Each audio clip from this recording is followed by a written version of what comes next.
Hi everyone, welcome back to the channel. So here we are for my very first reading vlog. I'm going to kind of just talk about how far I am in the book right now and what are my general thoughts about what's happening right now. So this one's going to contain spoilers for the first Powder Mage book, what was it called?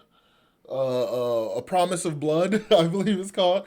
That's the first one. I am currently on the second one, the Crimson Campaign, and I am about 12 chapters in right now, and so far I am really, really liking it. So I like the fact that early on we are kind of establishing that God, why is their name so difficult? Like, there's Telmanus and Telane, his son, the younger one. He basically is the one that shoots off the two shots and he kills Kresimir, or we think he kills Kresimir. He gets him in the eye and stuff, and it's basically almost immediately confirmed that no, he's not dead. So the guy who is the chef, who is one of the Pretiing slash a god or whatever the case, he basically is saying, no, we would have known if he was dead. He's not dead. He's just gone and stuff. So we basically get to confirm that he's not dead. So my biggest mystery and biggest hang up about the first book is basically immediately dealt with in this one, and I kind of appreciate it. So I like the fact that he's not dead because it kind of, to me, seems like we just did the whole thing in the first book to kind of establish who the threat is. Kresimir is still a threat and he's going to come back and destroy everything and everybody, but we have to kind of get eyes on it, and we got to get enough people to realize what's happening to acknowledge the threat and the issue. So we have that, it's there. So now let's go run all over the place and go deal with all this other stuff. And then we basically got to come back around to kind of dealing with that. And we're kind of continuing with the war stuff. There's a lot of battles and stuff. So far, my impression of the setting of this book is like war is the setting. Because we, again, have multiple different skirmishes, multiple different issues. Yes, they're dealing with the fact that they're trying to rebuild an entire government after a revolutionary takeover and stuff.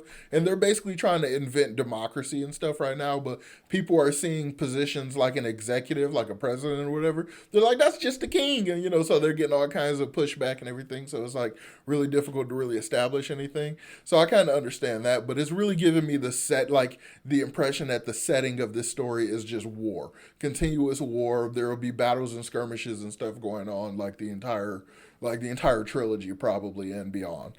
So I don't know how I feel about that yet. I guess I got to pay attention to how it's being used and kind of, not get bored by the military talk, which I often do get bored by. So we'll see. But one thing that has happened so far that I think is really, really interesting, because I think they're going to keep it going for the entire book.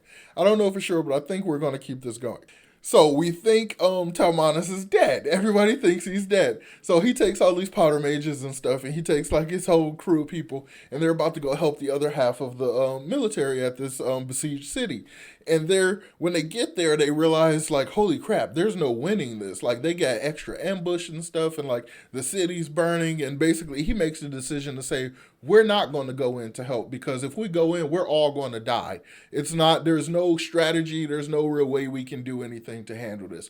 We just can't deal with it. The smartest thing to do is to preserve our power and get the fuck back home, and just let's reevaluate. Let's take a look at all this again, right?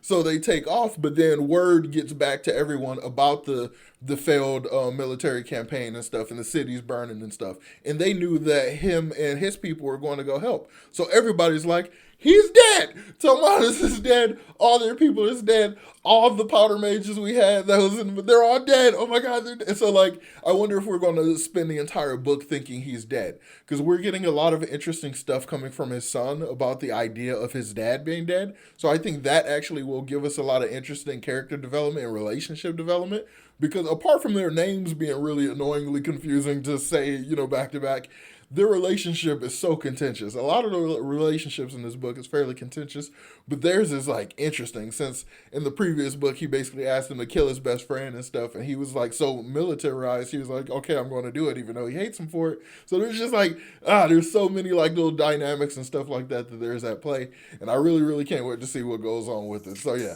we're definitely going to go ahead and get back in the Crimson Campaign. Wow, English today.